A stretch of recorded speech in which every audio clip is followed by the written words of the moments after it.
Assalamualaikum warahmatullahi wabarakatuh. Di sini saya akan menjelaskan atau mempresentasikan tentang desain produk.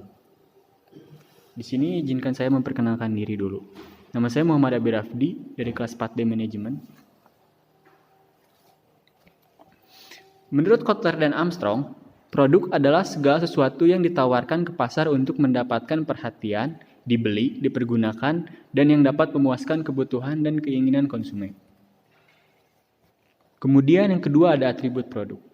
Kotler dan Armstrong menyatakan bahwa atribut produk adalah pengembangan suatu produk atau jasa melibatkan penentuan manfaat yang akan diberikan. Kemudian ada atribut produk yang meliputi dari merek. Menurut Kotler, merek adalah nama, istilah, simbol, atau lambang dengan warna. Gerak atau kombinasi atribut-atribut produk lainnya yang diharapkan dapat memberikan identitas dan diferensiasi terhadap produk pesaing. Kemudian yang kedua ada kemasan. Menurut Kotler, kemasan atau packaging merupakan proses yang berkaitan dengan perancangan dan pembuatan wadah atau pembungkus suatu produk. Kemudian ada yang ketiga atau yang terakhir, ada pemberian label. Label menurut Kotler adalah tempelan sederhana pada produk atau gambar yang dirancang dengan rumit yang merupakan kesatuan dengan kemasan. Label memiliki beberapa fungsi, yaitu diantaranya yang pertama untuk mengidentifikasikan produk atau merek, kemudian yang kedua untuk menentukan kelas produk, yang ketiga untuk menjelaskan produk, kemudian yang terakhir untuk mempromosikan produk. Kemudian ada siklus hidup produk. Perancangan atau pengembangan produk dibutuhkan oleh produsen dalam rangka mempertahankan atau meningkatkan pangsa pasar dengan cara mengidentifikasi kebutuhan-kebutuhan konsumen akan manfaat produk. Mendesainnya sampai ke tingkat perencanaan pembuatan produk tersebut. Kemudian ada klasifikasi produk.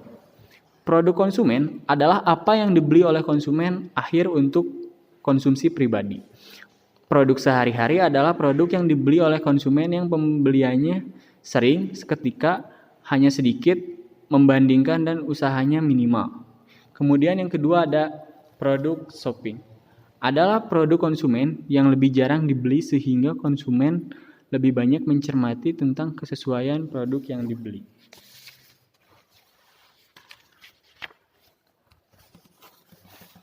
Kemudian yang ketiga, ada strategi pengenalan produk. Yang pertama ada market pull. Memarik pasar. Dalam hal ini, produk baru ditentukan oleh pasar dengan sedikit perhatian terhadap keberadaan teknologi dan proses operasi kebutuhan pelanggan merupakan dasar utama untuk pengenalan produk. Kemudian yang kedua, untuk mendorong teknologi, pendekatan ini menyatakan bahwa Anda harus menjual pada yang Anda buat dengan menggunakan teknologi yang mampu mendobrak pasar. Kemudian yang ketiga atau yang terakhir, antar fungsional. Merupakan kerjasama antara pemasaran operasi, teknik, dan fungsi lainnya. Hal ini meliputi berbagai metode yang ditentukan oleh usaha antar fungsi yang terkoordinasi. Kemudian yang ada desain merek dan pengemasan. Merek dapat menyampaikan tingkat 4 arti, yaitu yang pertama atribut. Merek pertama-tama akan mengingatkan orang pada atribut produk tertentu. Kemudian yang kedua ada manfaat. Pelanggan tidak membeli atribut, mereka membeli manfaat. Oleh karena itu, atribut harus diterjemahkan menjadi manfaat fungsional dan emosional. Kemudian yang ketiga ada nilai. Merek juga mencerminkan sesuatu mengenai nilai-nilai pembeli. Kemudian yang keempat ada kepribadian.